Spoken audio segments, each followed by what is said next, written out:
Hello, everybody. Welcome to JT Talks Jobs. This is the live podcast that I do every Tuesday, Wednesday, and Thursday to help you earn more, stress less, and love your work again.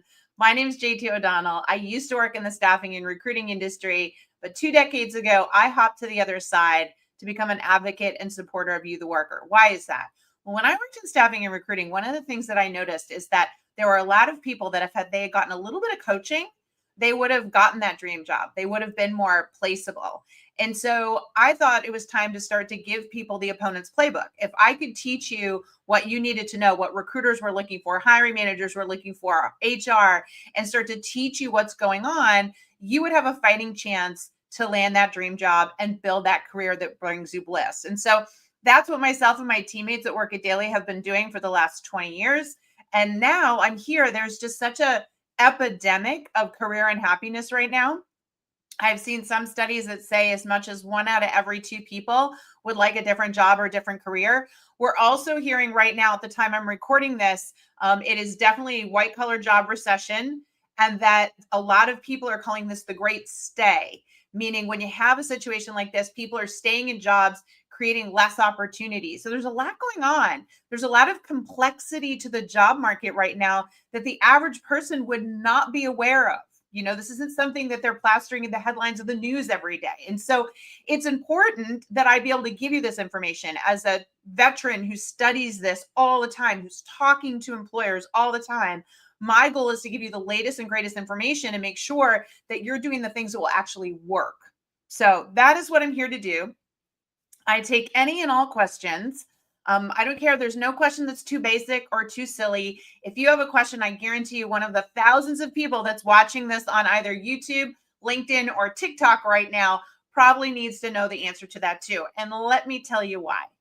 One of the things that hurts job seekers today, one of the things that hurts people looking to make a career change or even grow in their career is their lack of knowledge. We call it the ignorance tax. And what it simply means is there are some things that you don't know that you need to know, meaning you're blissfully unaware that you need to know this stuff. And so until somebody else asks the question and you go, I need to know that answer, you're going to stay unaware and you're going to stay locked where you are. Knowledge is power, folks. Knowledge is power, and it's something nobody can take away from you. So the more you learn about job search, career growth, and what you need, the more powerful and successful you will become. That is a universal truth. I've been doing this, like I said, for over 20 years. And I know that when I educate people and I help them understand their situation, they are that much more powerful. So I'm thrilled to have you here. Don't be shy. Post your questions. I always love to see where we got the most viewers today, whether it's YouTube or LinkedIn or over here on TikTok. But regardless, all of your questions are valuable and important to me, and I will do my very best to answer them for you. Okay. Yeah. Very, very good. Wonderful.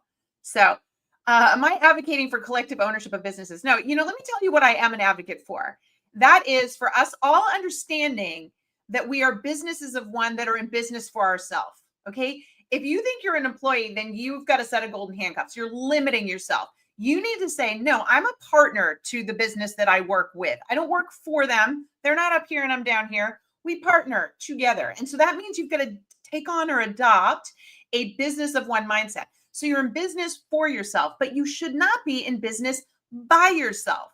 And that is because the companies you're partnering with have lots of employees, have a board of directors, have a C-suite. They have all these people advising and then supporting them. And then there's you. So what I'm proposing and why I'm here doing these live podcasts is to be your business advisor for your business of one, to be your career coach, to be in your court so that we can level the playing field and make sure that you can make a great business partnership. Folks, every job is temporary. We're going to change jobs a lot more frequently for the rest of our lives with all the innovation and disruption that's happening right now, which means you are going to have to claim your business of one and build a really good strategy for it. But it doesn't mean you have to do it by yourself. And I think this is a mistake people make. And this is why you don't get the salary you want. You don't get the job you want. You don't get the opportunities you want. Had you had a career coach, had you had people in your court to discuss it with, to strategize with, you would get there faster. And how do I know that? Who uses coaches? Pro athletes, right? And executives. I did a survey on LinkedIn and asked people, like, do you invest in career coaching? There was a direct correlation between the success of people's careers and who invested in career coaching. People who invest in coaching understand it's a path to greatness. People who think they're supposed to do it all by themselves see it as a sign of weakness, and that's what hurts them. So you've got to ask yourself, am I ready to learn? Am I ready to grow? Am I ready to be coached? Because when I'm ready to invest in learning and growing, that's when I know I believe in myself. And the most successful people believe in themselves. So that's how you have to think about it these days. We are all businesses of one, but if we come together and if we get coaching, our business will not only survive, it will thrive. And we will beat out, right, that competition. We will get what we want from that business partner, aka that employer. Yeah, excellent. Yeah, very, very good. So let's see, what do we got for questions here today? Awesome. Also, by the way, thank you for the shout outs and the likes and the loves and the shares.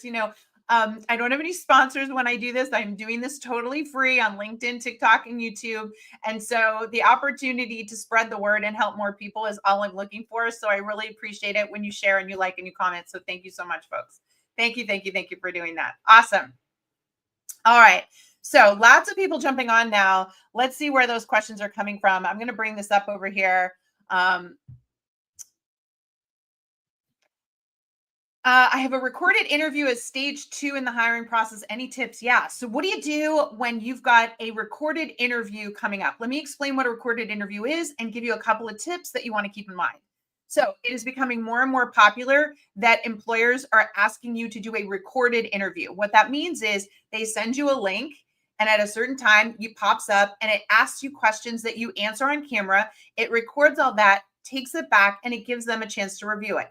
Now, why do companies want this?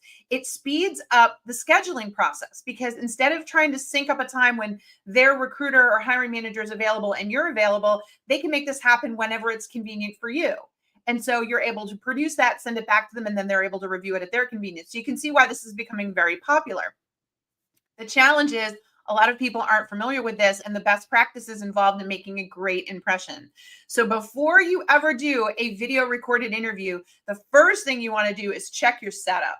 Okay. You want to make sure that you are eye height. Such a classic rookie mistake I see a lot of people making is that they put their phone or their laptop down. And so now you're looking down at them when you're answering the questions. That creates a very awkward dynamic.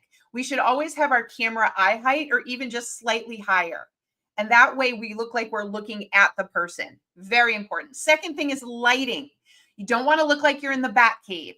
You want to make sure that there's a lot of either natural light, like a window in front of your face, or if you can put some lamps in front of your face, that's going to project the light this way and it's going to brighten you up.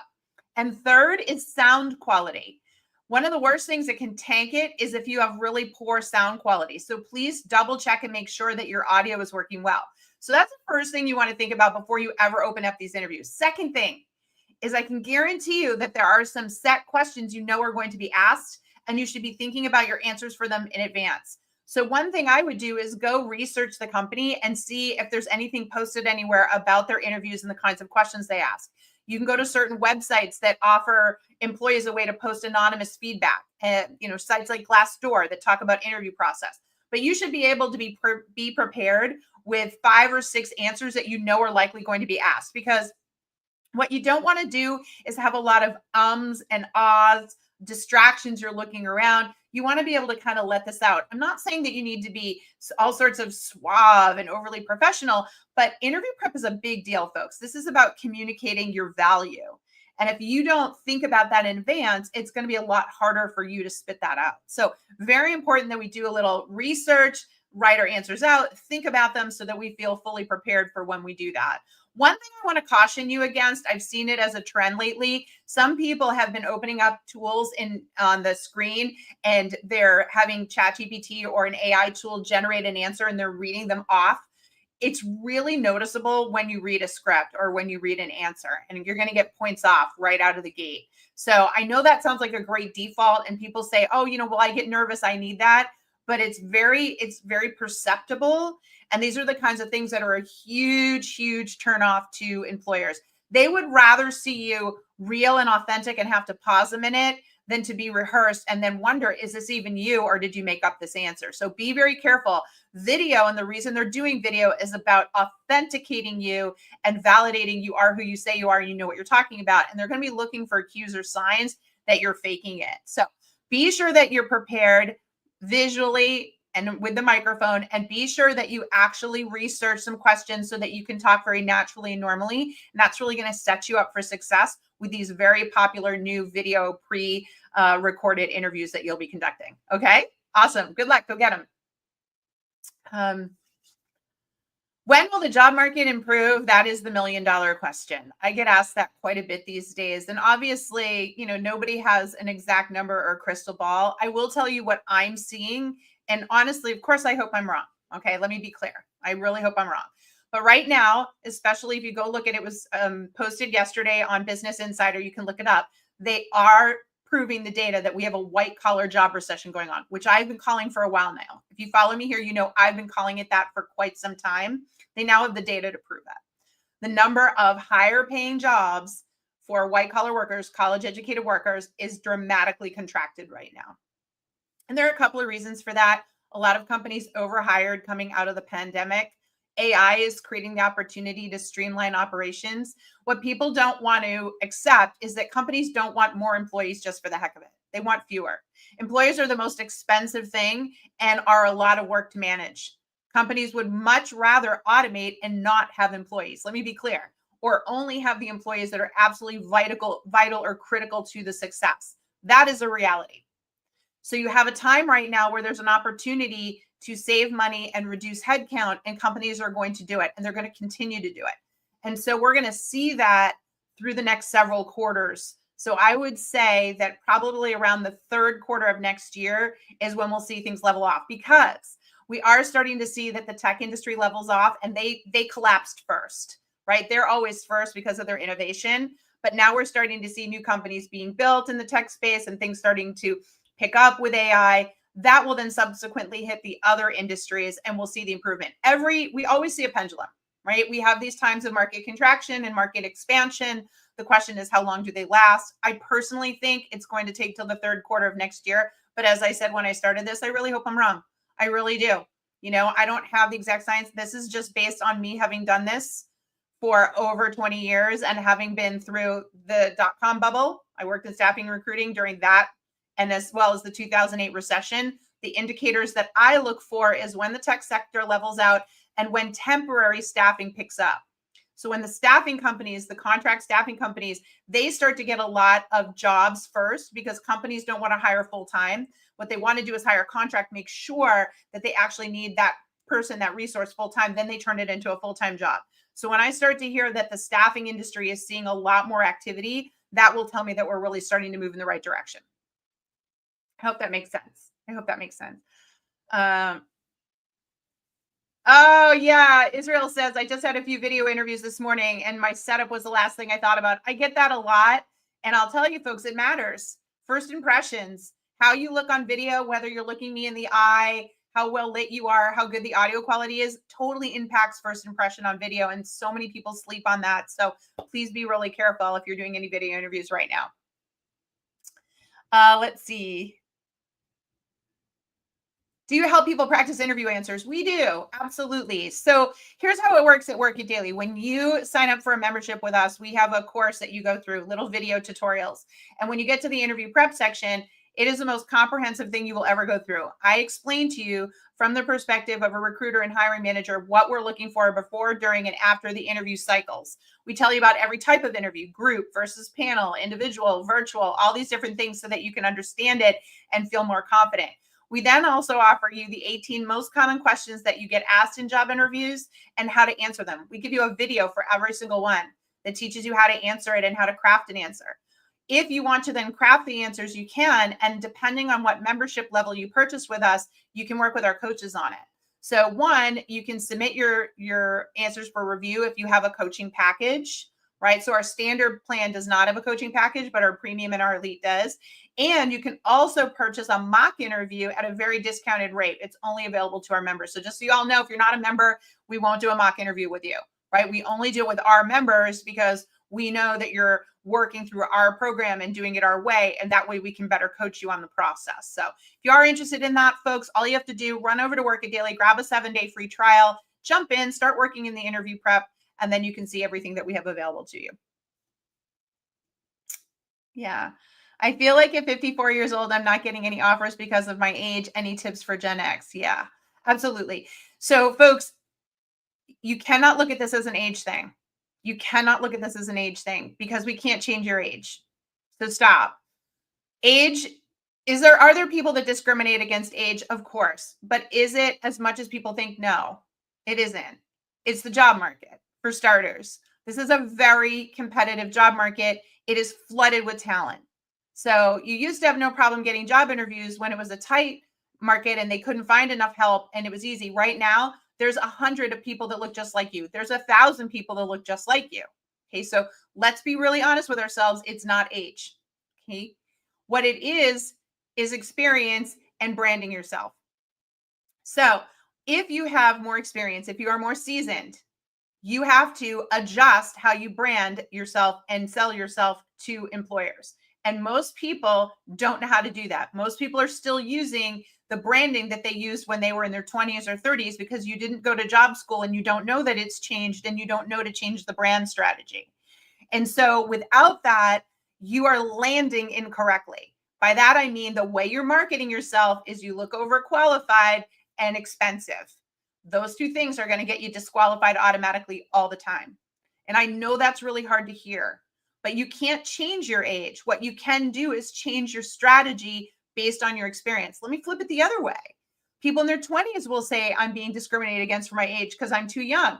That's not true. I can't change your age. It's the level of experience. So what do we have to do? Change your branding strategy.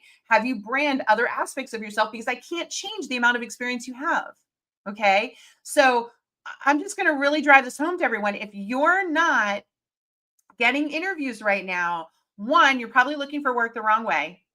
Okay. If you're applying online, looking for work the wrong way. Two, you're not branding yourself correctly. So you're either looking severely overqualified if you're more seasoned, severely underqualified if you're younger. All right. And so you're going to have to learn how to address those things. You are going to have to go back to job search school and learn these things. It is not hard. It is not rocket science. It is not brain surgery, but step by step by step, you're going to have to revamp the strategies and the tools and the tactics you use in order to be seen and heard. And I know there's a lot of people on here that don't want to hear that because they want the quick fix. They want the magic pill. We always do. We're human. There's nothing wrong with that. We all want the quick fix, the magic pill. And I'm here to tell you it doesn't exist. But it's way easier, in my opinion, to learn what you have to do in job search right now and make it happen for yourself and get a job than it is to say lose weight or get in shape. I think those are way harder. Job search is about listening to some videos, building the right tools, and applying the right techniques 15 minutes a day. Way easier than that.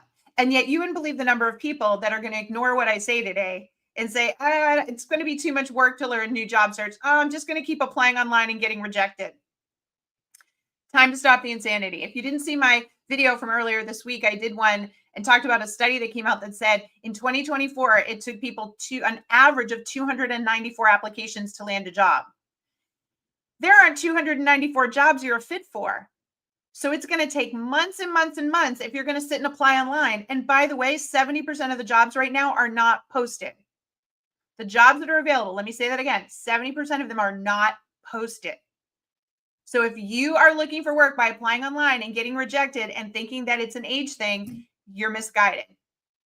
That's not the case. And again, I know that's so hard to hear, but remember, folks, I'm here to tell you what you need to hear, not what you want to hear.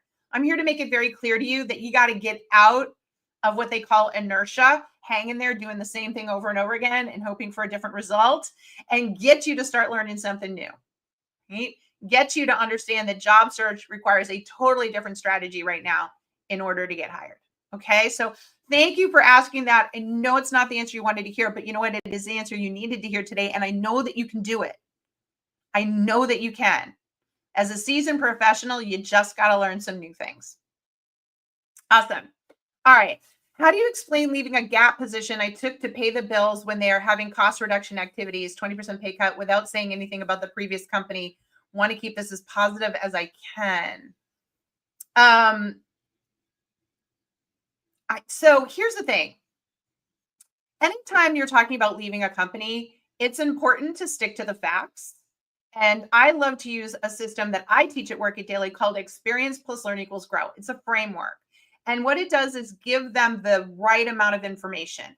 What I see is if you don't have a framework for answering interview questions, you will either give too little information and look like you don't know what you're talking about, or you will give too much information, a little TMI, and you will look narcissistic, desperate, or flighty. So the right amount of information involves structure, a beginning, a middle, and an end to your answer. Okay. Now, experience is recap what happened. Give me the facts. Don't give me your subjective interpretation. Don't get defensive. Just tell me what happened. Okay. What I learned is what we call the moment of accountability. What everyone loves to hire is a person that can learn from their situation and then talk about how they've grown, meaning how do they plan to use that knowledge going forward. So if you left a gap job, you can say, I took the gap job. Here are the reasons why. Experience, facts. I ended up leaving. Here's what I learned from that experience and why I ultimately ended up leaving. Here's what I've learned. Now going forward, here's what I'm working on in order to land the full-time job that I really want. Experience, learn, grow. That kind of framework shows that you're dialed in and it scores you a lot of points in the interview process. Nobody expects you to be perfect, but they do want to know that you've learned and grown. And that's why this layout works so well. Question on LinkedIn. In going through several interviews over the last few weeks, in some instances, I've been asked if I have the ability to fly out and visit their operations. Would you recommend somehow acknowledging the ability to do so beforehand, or would that be a bit pushier forward? Yeah, great question. Yeah. So folks, you don't need to offer up anything. When an employer wants something, they will ask you. In fact, it really works against you if you overkill and say, hey, I can fly out to see you, or, it feels too pushy. You have to let them lead the dance. Okay. They're asking you to dance. You have to allow them to let you lead the dance. And then you just want to dance as best as you can. That's the analogy I can give you. So no need to offer it up. Same thing with, I'll see people want to offer up a portfolio or voluntarily want to do a 30, 60, 90-day plan. No. When they're ready for those things, they will ask for them. Okay. And when you do that, when you're too excessive, it can work against you. The one exception to this right now is something that we're teaching inside Work It Daily called the Job Matching Matrix. And what it is a document, a tool that we built where you take the requirements of the job and you match yourself to them, as well as you talk about why these are important requirements. This 3-column format is blowing up. Every single day we have members who are like, oh my gosh, I just sent this to the hiring manager. They loved it. And the reason is that takes the guesswork out of how you're a match for the job.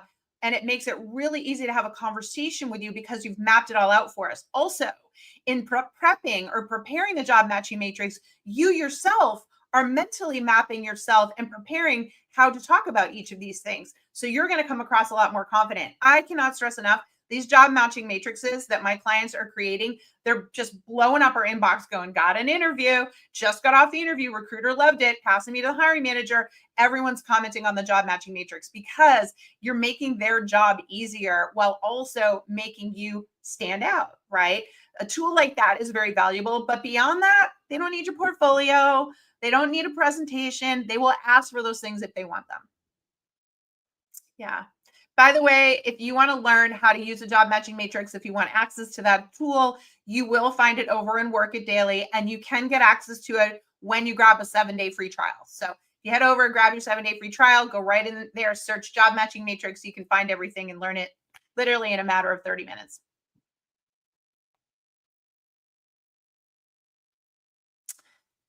Interviewing with a biotech startup, concerned about the security there, job security. How can I ask about revenue? Ooh, this is a great question. So folks, how do you ask in an interview if a company is financially stable? Right? Because the last thing we want to do is take the job only to find out they're, on their last $100 and we lose the job 3 months later. I get it. It's tricky. And the thing is, you can't ask this too soon in the interview process because it actually lands like you're greedy and you're thinking, I'm not greedy. I'm just trying to be secure, but it does, right? They're the customer. So in the beginning, you got to wow them with your answers and really show them that you are the must-have candidate. You will get to the later stages of the process, second, third round interview, where they will say to you things like, what questions can I answer for you? When you do, you really want to frame this as a positive. So you're going to say something like, these are crazy times. And I know one of the things that a lot of startups, particularly in biotech, have to be considered is burn rate, cash flow. I'm curious if it's okay for me to ask, what are the projections looking like? Because a job like this, I would hate for it to be not something long term here. I'm really excited about working for you long term, but I understand and respect the challenges around the finances of a startup, especially in biotech. Can you walk me through that a little bit? So it's a very tactful way of saying, I get it. I know that this is what happens, totally understand it, but would love to hear your perspective on this and how this job, may or may not be impacted by that. Write it out, find your voice and your tact around that. And again, you can ask that in like second and third round interviews, not in the first round. In the first round, they haven't even decided if they're moving you forward. The moment you get into second and third round interviews, you know that you're truly a viable candidate. And when they ask you, do you have any questions? That's when you can tactfully explore that situation politely. They will understand what you're asking and you'll be able to read and get a sense of what they're saying. You can always tell if they're like fumbling, bumbling, or they're really can address it and give you some solid data on that. Yeah.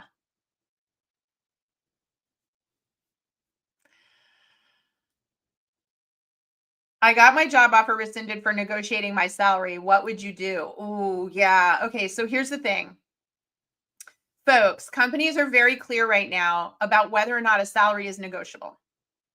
They will tell you up front what the salary range is, and you cannot come back and get through the whole hiring process and try to negotiate the salary. So please be very mindful of that. It's really upsetting to me. There are people out there calling themselves career coaches. There are people out there with very little experience who've suddenly decided that they are subject matter experts. And I hate when they give really aggressive advice. I'll give you an example. There are some coaches out there saying every salary is negotiable.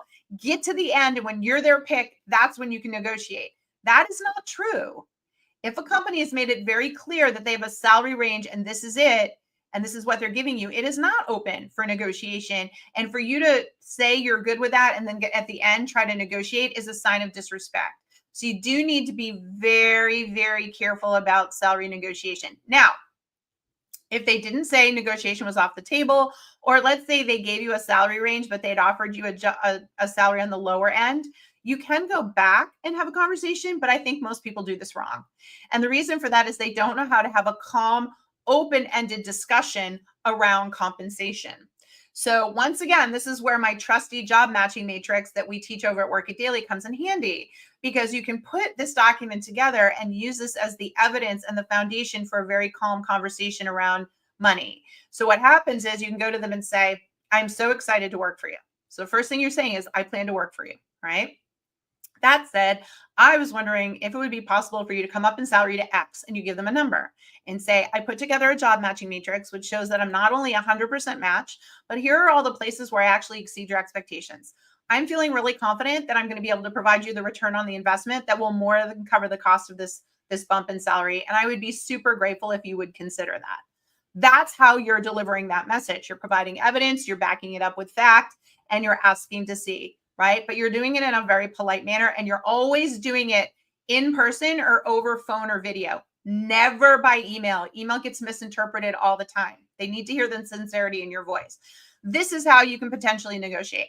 I have an entire step-by-step video training on this over at Work It Daily. If you want to know exactly how to negotiate salary, all my videos are there. It'll take you 30 minutes to watch and you'll know what to do. And I'll tell you, this is a big deal because this is where you can make or break making more money. But please be careful, because there are times where you should not be negotiating and you need to be aware of that in this market. Awesome. Let's see. How long should I wait before interviewing for new roles after I take a contract role? Okay, so here's my thought on this. If you took a contract role, right, there's an end date in sight. They hired you contract, they didn't hire you full time, which means they understand that you could leave at any time. If I were you, I would be looking for full-time jobs right now.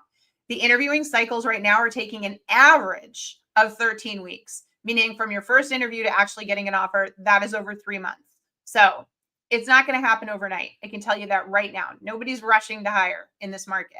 So you should actively be looking for those full-time jobs right now because it will take time. I have met and greet with company after 2 interviews. When should I expect the question? What to do if I'm on a PIP? Ooh, let's take that. Okay. What do you do if you get put on a performance improvement plan, otherwise known as a PIP? I'm going to break it down for you. As someone that was in HR and recruiting, I can tell you that when you get put on a PIP, it 90% of the time means they're looking for you to move out and they're looking for documentation or proof of the ability to fire you. Brutally honest. 90% of the time. 10% of the time have I seen somebody get through a PIP, get back on track, and stay with the company. And that's because they tend to make these PIPs very, very difficult to complete. So the first thing you should do is be honest with yourself and say, all right, do I reasonably think I can do all of these things and get back on track? And based on the fact that they've put me on this plan, if I was to do all these things and get back on track, would I be okay here? Would I be happy here? If not, then my advice is do everything in your power to comply with the PIP and immediately start looking for work. Immediately. To be honest, anytime you get on a PIP, you should start looking for work because the odds are not in your favor that you're going to work through this. And when they put you on a PIP, it gives them cause to fire you. And depending on what state you're in, it can impact your ability to get unemployment. Some states will not give people unemployment if they got fired. And that's why companies will do PIPs in order to document. Other states do. But you need to be really mindful of that and start looking for a job ASAP. Okay. It's because just the odds aren't in your favor that you're going to get through it. Meanwhile, do everything that you can because the longer you can stay on, you can at least get a salary and an income while you're looking for work. That's also important. Yeah. Wonderful. Wonderful. By the way, thank you everyone for stopping by. In case you're wondering, this is JT Talks Jobs. This is the live podcast that I do every Tuesday, Wednesday, and Thursday. I'm here trying to help you earn more, stress less, and love your work again. And I'm doing that by giving you very timely, honest advice on what you can do right now in this crazy, crazy, challenging, competitive market. So if you've got questions, I've got answers, and I'd love to share them with you. I have 20 plus years experience as a career coach. I run what I believe is the #1 career coaching platform on the internet. It's called Work It Daily. And you don't take my word for it. Try us free for 7 days. I'm so confident I give away our services free for 7 days. There's not a single career coaching platform out there that does what we do. And that's because we have a 70% conversion rate.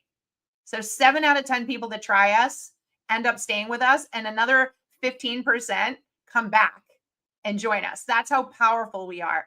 People get in there and go, this isn't anything what I thought it was. This is so great because you get all the support you need so that you feel seen, heard, and understood. So if you've never used a career coach before, or maybe you used a career coach and had horrible results, now's the time to go over and grab a 7-day free trial and see what it's like to work with myself and the team at Work It Daily. Okay. Because we promise you're going to have a totally different experience and you should not be doing this alone. Awesome. Awesome. Awesome. I left a job for a closer to home one, got fired on my second day, no real reason given. Oh, wow. Okay, that is so tough. So what do you do when you get fired unexpectedly? All right. First of all, folks, the reality is there's 3 sides to every story. There's your side, their side, and somewhere in there is the truth. Oftentimes you don't have the whole picture, they don't have the whole picture, and these things happen. You were only there 2 days. That doesn't even warrant putting it on your resume. The one thing I would do is if you left the door open to be able to go back to your old employer, I would see if you could go back to your old employer. If not, you're going to triple down on your job search right now. And when people say, why did you leave your last job? You're going to say, honestly, I left it because I needed a job closer to home. It's not ideal. I don't love that I'm not working right now, but I'm super motivated. And the company that hires me is going to get a very grateful employee, especially if the job is closer to home. That's how I would be answering that question. Yeah, very good.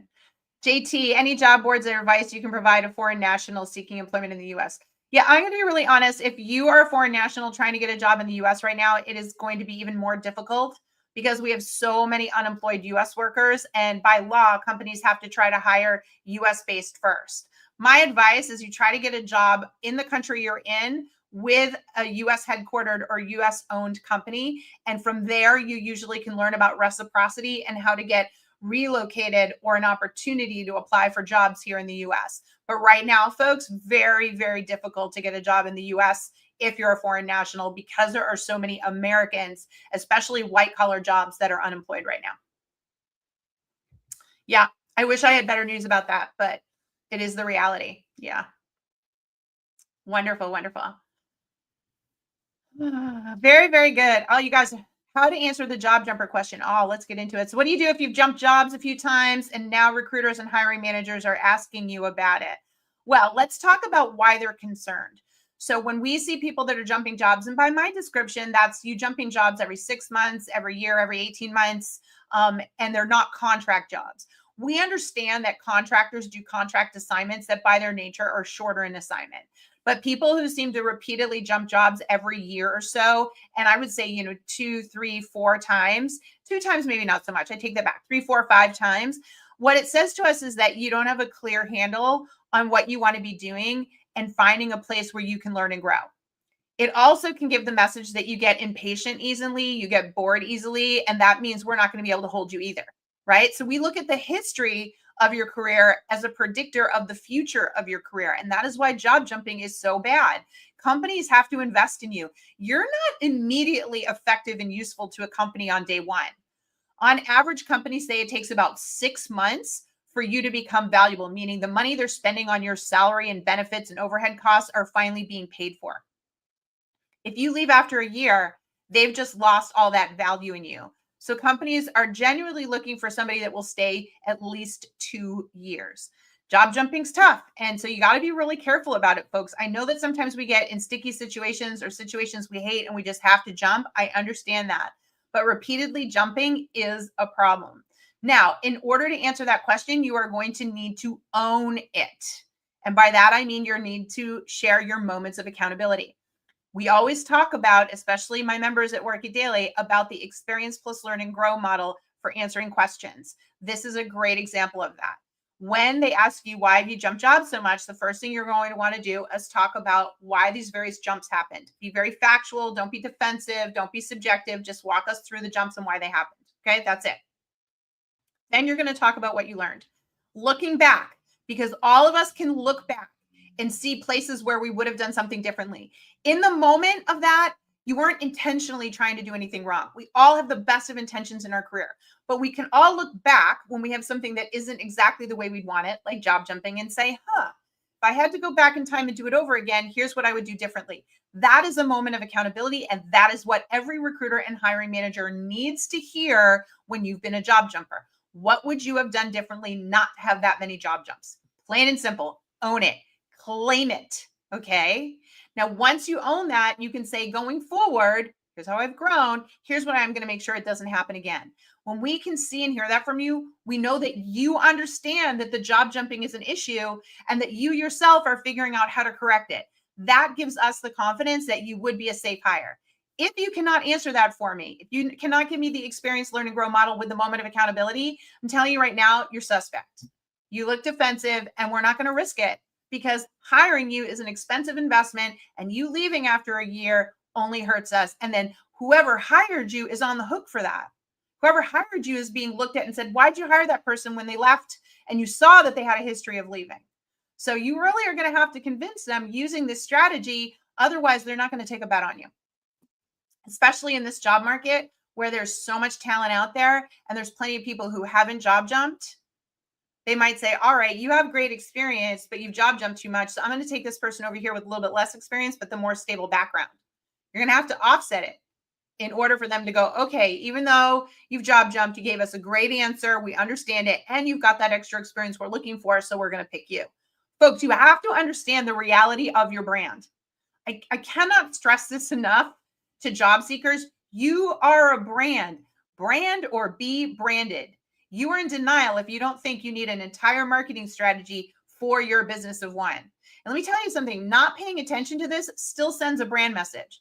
It means that you're not intelligent enough or savvy enough to understand it. It means you've got something to hide. It means there's nothing impressive about you. Those are horrible messages to send.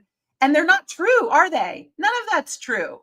But if you're not understanding your brand and how to market it, you're not going to get the best opportunities. You're not going to get hired for the job. It is that plain and simple. That is the new normal. That is the new requirement for landing a job, is understanding what we call your UVA, which stands for your unique value add. That is your brand differentiator. That's the piece of your brand that's going to get people to say, oh, I want to hire him or her. You need to know it and understand it. That's the truth. biggest piece of advice I could give job seekers right now. If you don't know your brand and you don't have a brand strategy, your job search will take longer. Yeah. Yeah. What are your top tips for a final interview? Okay, so you're going on a final interview. What should you keep in mind? I'm going to give you two things that you should think about. Every single time I've got a client that's going to final interview, I tell them these two things. First of all, do not go in thinking this is a win-loss situation. Way too many times people go in and go, this is it. This is it. The final interview. I got to nail it. I got to win. It's a win or lose. And you are going to blow it. And you're either going to get too nervous and pull back, or you're going to overcompensate. Either way, you don't look like the person that's been interviewing all the way up. The message lands wrong. It comes across desperate or narcissistic, or like you're hiding something and you blow it in the interview. So stop holding on to the interview like it's a win or loss. Play the long game. If you've made it to a final interview, do you know what you have? You have a relationship with this employer. And the thousands of people that applied and didn't even get to where you are, they don't have a relationship with this employer. So you want to play the long game, which means I'm going to go in and assume I'm not getting this job today. I'm going to take the pressure off myself. And instead, I'm going to nurture this relationship that I have that thousands of other people don't have. Because if they don't choose me for this job, I want them to like me so much they'll consider me for the next job. You know why? Because there is a next job there. Maybe this person they hire doesn't work out, or maybe another job pops up and they're going to want to hire the runner up. They're not going to want to go back to the drawing board and start the hiring process again, especially when they have a really amazing candidate like you. So go in, take the pressure off of yourself and say, this is not win or lose today. Play the long game. My job here is to really make them see that I want to work for them someday. I'd love it to be today, but if not, I want them to understand I like this job so much or this company so much. I want to play the long game. And that's the kind of things you say in here. I really want to be your pick for this job, but if not, I think I need you to know I really want to work for you someday. So please tell me what I can do in this interview, this final interview, so that I will stay on your radar screen for future opportunities if I don't get this one. Think about what that says, right? Very, very powerful way to build a relationship. Okay. So first thing, stop thinking that it's win or lose. Start playing the long game. Okay. Second thing is understand that it's going to come down to the person that solves problems, alleviate pain, saves money, makes money. They are not hiring your features. They are hiring your benefits. So you have to talk about the benefits that you will provide. And in that final interview, it is all about how you are going to justify the cost of hiring you. And that is saving money, making money, solving problems, alleviating pain.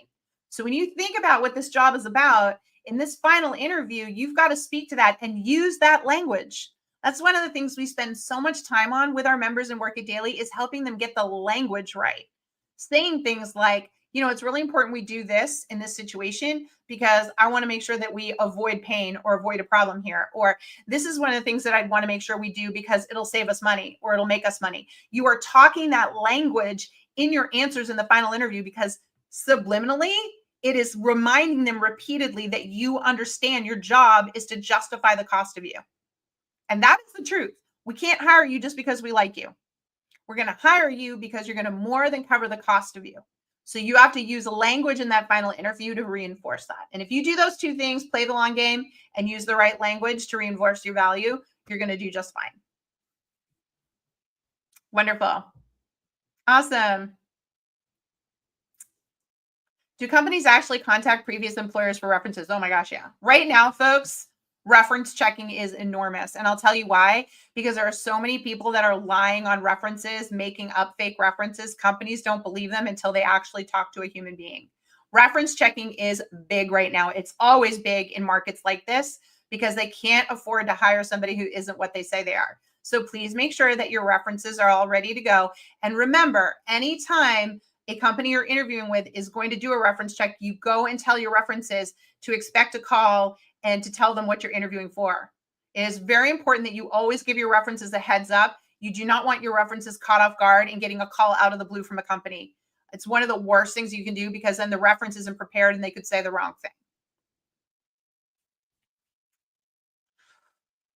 How do I job search when I'm working overnight or communicate that I work overnight? Yeah, that's a great question. So folks, what do you do when you job search, but you've got a really limited time? Maybe you're working full time and maybe only have a few hours a week to look for work, or you're working overnight and you're sleeping during the day. The reality is that you're going to need to conduct a very strategic job search. And done right, your job search should only take about 2, maybe 3 hours a week, believe it or not. 15 to 30 minutes a day. That's it. If you're doing this correctly, that's all it should take you. And people are always shocked to hear that from me, but I'll tell you why. Because if you know how to job search correctly in this market, then you're doing the high payoff activities, meaning the things that'll get you the most amount of results in the least amount of time. Now, if you're interviewing and it's difficult for you to interview, you can just tell them that. Look, I'm working overnight. I sleep during the day. My window to interview is limited. People will understand that totally. But the whole strategy of job search when you are time crunched has to be so precise. You need to know that today I've got 15 or 30 minutes and these are the 3 things I'm going to do. And tomorrow I've got 30 minutes and these are the 3 things I'm going to do. That is a big part of what we do at Work Daily. We take all the guesswork out of what you should be doing. We give you step by step by step, these little videos that you watch and you know exactly what you need to do. And when you get through that, you've got a very concise job search strategy that requires very little time. Job search is not a full-time job. Don't let anybody tell you that. Especially for those of you that are between jobs right now and are feeling guilty. It's not a full-time job. You should not be doing 8 hours a day, not even 4 hours a day. When done correctly, you should be able to do this in just a few hours a week. And people are shocked when I say that, but to give you an idea, our job search accountability program is amazing. And the whole thing is a little over an hour. It's a lot of little videos that you watch that help you understand step by step what you need to be doing. And then you're able to complete those steps. So you're going to very quickly get up to speed and conduct what we call a job shopping, a very proactive and targeted job shopping process that's going to get you better results. So folks, don't be fooled. Not supposed to be spending hours and hours and hours looking for work every week. That just doesn't work, right? There's a better way to do this. Yeah. Very, very good. Let's see. I know someone who has very little work experience, graduated with a bachelor's several years ago and can't break through. Would you program help an entry-level person? Oh my gosh, yeah. We work with so many recent college grads, people that have gaps of employment, people that are changing careers. It's funny. Those are people obviously realize, okay, it's not working for me. Whatever I've been doing to look for work is not working. And so they come into our program and very quickly are able to identify what they're doing wrong. But a big part of who we work with are people that are working full time and don't have the time to look for work. And so, you know, they look for maybe a month and they're like, this is crazy. I don't have time for this. How can I do it faster? The real great thing about Work It Daily is that we're going to speed up your job search because we're going to cut out the fluff. We're going to cut out all the things that you shouldn't be doing. We're going to teach you the right way to job search. And this is a skill set you'll have for the rest of your life, right? Nobody taught you this in school. Employers aren't going to teach it to you. They don't want to give you the upper hand. So where else are you going to learn it? Again, I'll go back to telling you, you are a business of one in business for yourself. You should not be in business by yourself. You should have a board of advisors. You should have coaches. You should have people helping your business. That is what Work It Daily is. Think of Work It Daily as your business center for your business of one. And we're going to show you how to do it smarter, not harder. Yeah. Yeah. You guys are great. All right. I have a little bit of time left before I have to go to a coaching call with a client. So if you've got questions, now's the time to pop them in there. Also, just want to remind you all, when you join Work It Daily, when you go finally grab your 7-day free trial, we go live 5 times a week. Today, at the time I'm recording it, it's Wednesday at 3 p.m. Eastern, I do my job search masterclass inside the platform exclusively for my members where I answer any and all of their job search questions. So if you're enjoying today and you're like, I think I want to see what it's like to have JT and the team coach me, today's the day. Go grab your 7-day free trial. You'll be able to come to my masterclass this afternoon. We record all our sessions. You can watch them or listen to them on demand, but you'll also get instant access to all of the things that I've been talking about today. So I hope you check it out. Awesome. Oh, that's interesting. Is it worth mentioning that you won't use their medical insurance? Does that help decisions? It actually does not. Once a company decides to offer medical insurance, they have to offer it to everyone. And at any time you could decide that you want to. So it's not that type of thing where they're going to say, oh, you don't need medical insurance. You're saving me money. I've also had people say, gee, can I negotiate higher pay because I won't use the medical insurance? You can't do that as well, folks. It's a benefit that they provide and it doesn't offer them any benefit for you to say that you don't use it. Yeah. Your opinion on doing a cover letter for a job application. Okay. So I have a lot of opinions on cover letters.